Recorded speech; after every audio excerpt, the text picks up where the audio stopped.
Shalom saudara-saudari, bertemu lagi kita di dalam program ROR TNI Malaysia. Hari ini kita bersama-sama merenungkan firman Tuhan yang telah dikongsikan oleh Pastor Chris yang bertajuk Bersungguh-sungguhlah dalam menyelamatkan jiwa dan bersyafaat. Ayat pembukaan bagi renungan kita untuk hari ini ialah dari Efesus 2 ayat 2. Di masa lalu kamu hidup mengikuti jalan dunia ini, kerana kamu mentaati penguasa kerajaan angkasa, iaitu roh yang sedang bekerja di antara orang derhaka. Salah satu perkara yang paling menyedihkan adalah keadaan orang yang tidak mengenali Yesus Kristus.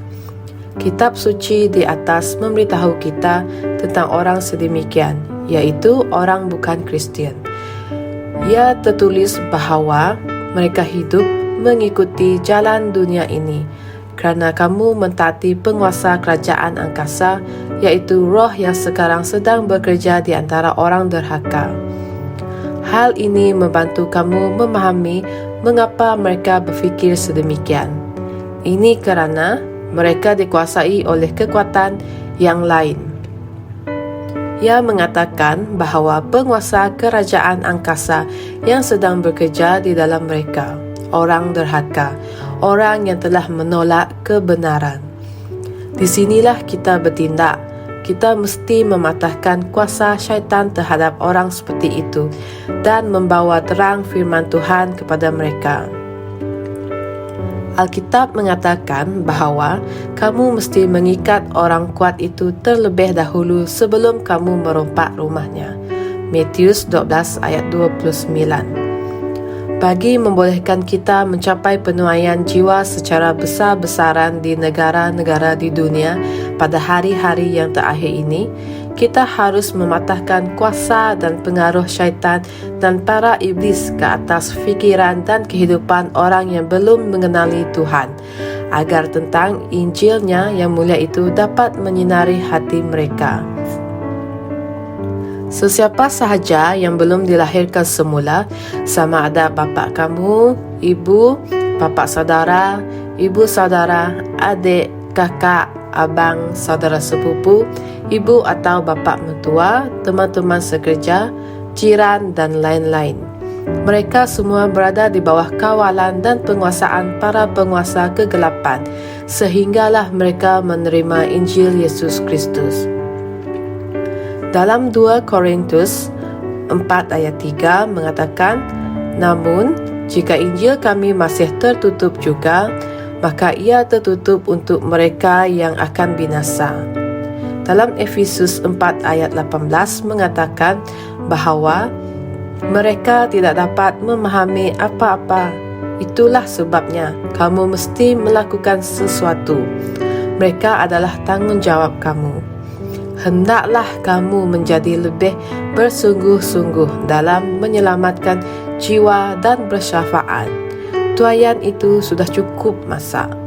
Sejak dari hari Pentakosta, Alkitab memberitahu kita bahawa Roh Kudus dicurahkan kepada semua orang menurut nubuatan dalam Yoel 2 ayat 28. Ini bererti manusia mempunyai kebolehan untuk mengenali dan menerima kebenaran.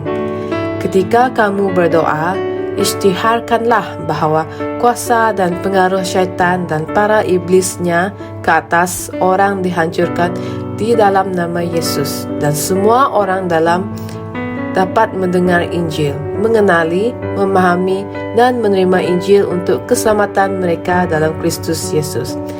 Haleluya! Kita harus melakukan hal ini dengan bersungguh-sungguh. Sekarang, marilah kita bersama-sama berdoa. Ya Bapa, terima kasih kerana telah mencurahkan roh-Mu ke atas seluruh umat manusia, yang membolehkan hati mereka menerima Injil Kristus yang mulia. Aku berdoa untuk orang yang akan dicapai dengan Injil hari ini, akan terang Injil, akan menyinari hati mereka, yang menghasilkan keselamatan bagi mereka.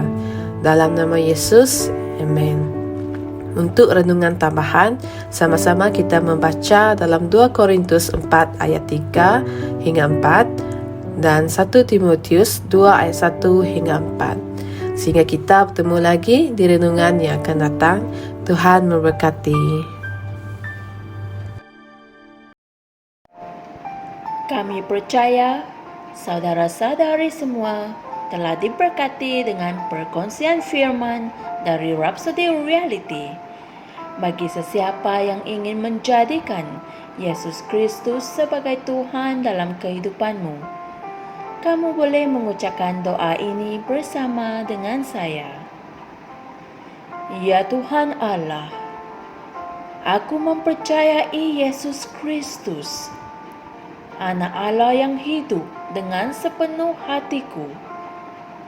Aku percaya Dia telah mati untukku dan Allah telah membangkitkan Dia dari kematian.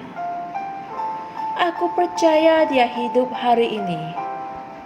Aku mengaku dengan mulutku bahwa Yesus Kristus adalah Tuhan dalam hidupku mulai dari hari ini. Melalui Dia dan di dalam nama-Nya, aku mempunyai kehidupan yang kekal. Aku telah dilahirkan semula. Terima kasih Allah kerana menyelamatkan jiwaku. Aku sekarang adalah anak Allah. Haleluya. Tahniah, sekarang kamu telah menjadi anak Allah. Untuk apa-apa sebarang pertanyaan atau untuk mendapatkan lebih banyak maklumat mengenai bagaimana untuk bertumbuh sebagai seorang Kristian, anda semua boleh hantar mesej di akaun Facebook kami atau email kami di tni.msia@gmail.com. Sekali lagi, tni.msia@gmail.com. Tuhan berkati Anda semua.